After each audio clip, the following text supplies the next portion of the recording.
Hi hello. আমি আজকে কোনো ফানি ভিডিও বা কোনো আনবক্সিং ভিডিও করতে আসিনি। আমি আজকে একটা গুরুত্বপূর্ণ বিষয় নিয়ে কথা বলতে এসেছি। কথাটা হচ্ছে, আমিও ভেবেছিলাম এবং আপ্রাণ চেষ্টা করে গেছি শেষ মুহূর্তে এসেও যে আমি যেন কলকাতা সল্টলেক স্টেডিয়ামের টিকিট পাই এবং আমি যেন যেতে পারি তাকে দর্শন করতে। কারণ সে আমার মানে আমি আমি যে তার কতটা ডাইহার্ট ফ্যান সেটা আমার বাড়ির লোকজন, আমার বাবা মা জানে। আমি ছোট্টবেলা থেকে, যখন আমি খেলা বুঝতামও না, আমি বাবার পাশে বসে দেখতাম বিশ্বকাপ ফুটবল তখন থেকে। তো সেই জায়গায় দাঁড়িয়ে আজকে যখন তারপর সে আসার পরে নিউজগুলো দেখছি, তখন আমি একটাই জিনিস ভাবছি, ভাগ্যিস আমি যাইনি। নয়তো সেই কষ্টটা যে টাকাটা তো গেছেই, কষ্টের টাকা, তার উপরন্ত যে ফিলিংসটা হতো যে সামনে আসা সত্ত্বেও সেই মানুষটাকে আমি দেখতে পেলাম না, সেই মানুষটার ফুটবলে একটা কিক দেখতে পেলাম না, ওই কষ্ট ভেতরে রাখতে পারতাম না। যাইনি তার আলাদা কষ্ট, কিন্তু গিয়ে ব্যর্থ হয়ে ফিরে আসার আলাদা কষ্ট। আর সেই একই অর্গানাইজারদেরই যদি ভুলটা হতো, তাহলে হায়দ্রাবাদে কি করে সুষ্ঠুভাবে প্রোগ্রামটা সম্পূর্ণ হলো, এটাই সবার কাছে এখন একটাই প্রশ্ন। কারণ প্রমাণ করে দিয়েছে অর্গানাইজাররা যে আমরা ভুল নয়। তাহলে এখানে ভুল কারা ছিল? যারা স্টেডিয়ামে গেছে তারাও বুঝতে পারছে এখানে ভুলটা কারা ছিল। নাম উল্লেখ করার দরকার নেই। আজকে মানুষ 12,000, 30,000, 15,000, মানে হাজার হাজার টাকা দিয়ে গিয়ে নেতা মন্ত্রীদের ভুড়ি, নেতা মন্ত্রীদের টাক, আর কাকে দেখেছে? ফিল্ম স্টারদের, যাদেরকে তারা সিনেমার পর্দায় দেখতে পায়, টলিউডের ফিল্ম স্টারদের। আজকে ফিল্ম স্টার কি তেলেঙ্গানা বা হায়দ্রাবাদের দিকে নেই? না, ছিল না। হায়দ্রাবাদে রামোজি ফিল্ম সিটি আছে, সবাই জানে। তো সেখানে মাঠের মধ্যে কেন ফিল্ম স্টারদের ভিড় দেখা গেল না? নাকি তারা কেউ মেসির খেলা দেখেনি কোনোদিনও? বা সেখানকার মুখ্যমন্ত্রী জার্সি পরে মাঠে নেমে খেলছে, রিপ্রেজেন্ট করছে ইন্ডিয়ার ফুটবলটাকে, যেখানে আমাদের এতটা লজ্জা পাওয়া দরকার। কারণ ভারতবর্ষের ফুটবলের মক্কা হিসেবে বলা হয় কলকাতাকে। আর সেই জায়গায় এখানে একটা মানে মাঠের মধ্যে ফুটবল তো রিপ্রেজেন্ট করতেই পারেনি সেভাবে কলকাতাতে।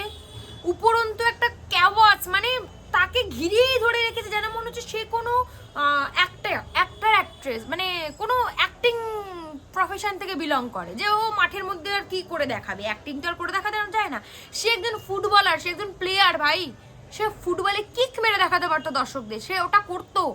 যে অ্যাক্টিভিটিগুলো সে হায়দ্রাবাদে করেছে, সেই অ্যাক্টিভিটিগুলো কলকাতাতে করতো। তার জন্য মানুষজন এত এত এত টাকার টিকিট কেটে গিয়ে বসেছিল, দূর দূরান্ত থেকে কলকাতায় এসেছিল শুধু তার স্বপ্নের মানুষটাকে, তার স্বপ্নের ফুটবলারটাকে দেখবে বলে। আর আপনারা কি করলেন?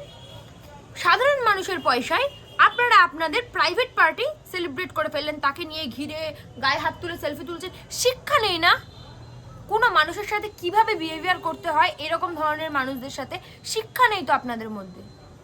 একটু দেখুন হায়দ্রাবাদের ভিডিও, ওখানে দেখতে পারবেন। ওখানেও কিন্তু সব নেতা মন্ত্রীরা ছিলেন, কিন্তু তাদের বিহেভিয়ার অন্যরকম ছিল, আর ওয়েস্ট বেঙ্গলের বিহেভিয়ারটা অন্যরকম ছিল।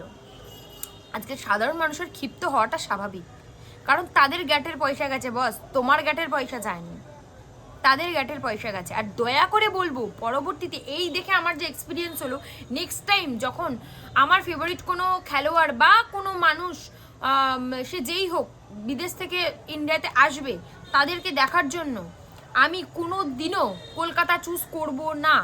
আর ভারতবর্ষের অন্য যে কোনো প্রান্তের যে কোনো জায়গায় উনি পারফর্ম করবে বা উনি সেখানে যাবে, আমি সেই জায়গায় চুজ করবো। তাতে আমার 20,000 টাকা বেশি লাগুক, আমি সেখানে গিয়ে দেখে আসবো। কারণ আমার টাকাটা আমি জানবো ওয়ার্থ ইট, আমি যে বুক করেছি আমি গিয়ে দেখতে পাবো তাকে। কলকাতা হলে আমি এটুকু জানবো যে আমার হবে না দেখা। কারণ আজ ইতিহাসের পাতা উল্টে দেখো, ইতিহাসের পাতায় আছে মারাদোনাও এসেছিল কলকাতায়, কিন্তু তখনকার ভিউটা কিছু অন্যরকম ছিল, স্ক্রিনে আছে দেখো।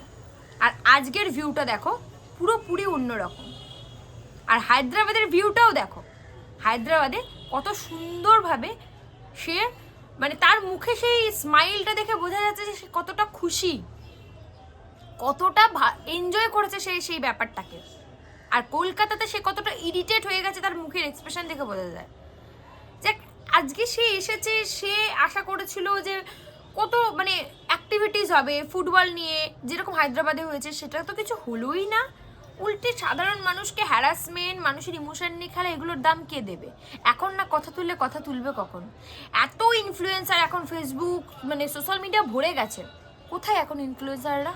তাদের গ্যাটের টাকা যায়নি বলে তারা কেউ মুখ খুলছে না? আমার তো মনে হয় না। আমার তো মনে হয় যারা এতক্ষণে বলে ফেলেছে যেসব ইনফ্লুয়েন্সাররা এই বিষয়টা নিয়ে, হ্যাটস অফ, এবং উচিত বলা, আওয়াজ তোলো, গর্জে ওঠো। এখন গর্জাবে না তো গর্জাবে কখন?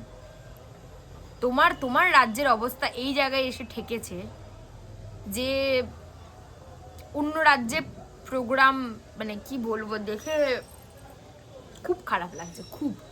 আর খুব লজ্জা লাগছে, খুব লজ্জা লাগছে এটা বলতে যে আমি পশ্চিমবঙ্গে বাস করি। সত্যি লজ্জা লাগছে।